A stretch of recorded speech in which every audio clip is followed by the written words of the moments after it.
Early on, you tried all kinds of real estate investing endeavors.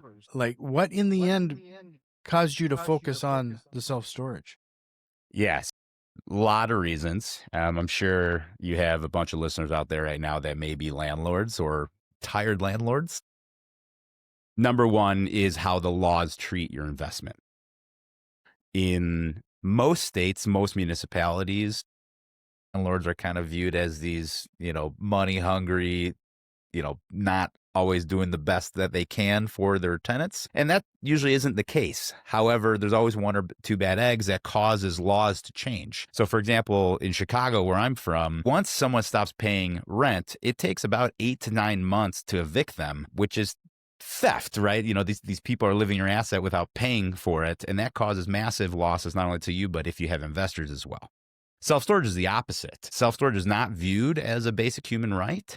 So the laws are written very in the favor of the owners of self-storage units. The second thing is government intervention. I mean, we saw what happened during COVID. It was a really bad time for everyone. But, effectively, the government said you don't have to pay your rent because there's no fear of being evicted for 2 to 3 years.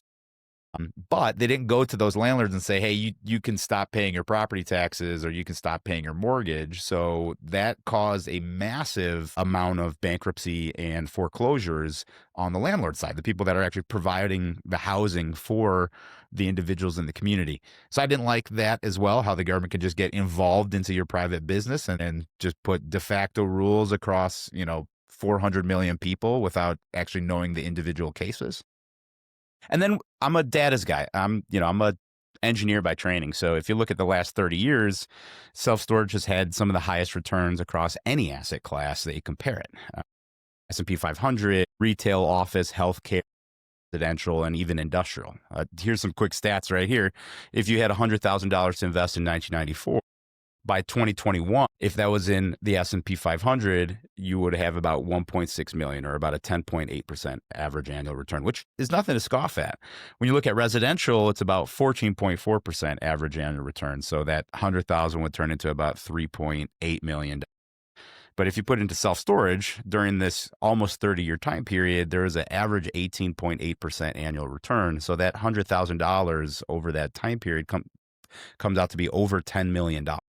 So even though it's, from 10 to 18 is only 8%, or from 14 to 18 is only 4%, you got to realize that compounding is the eighth wonder of the world. So an extra 4% or 8% return every year for 30 years can really move the needle on wealth.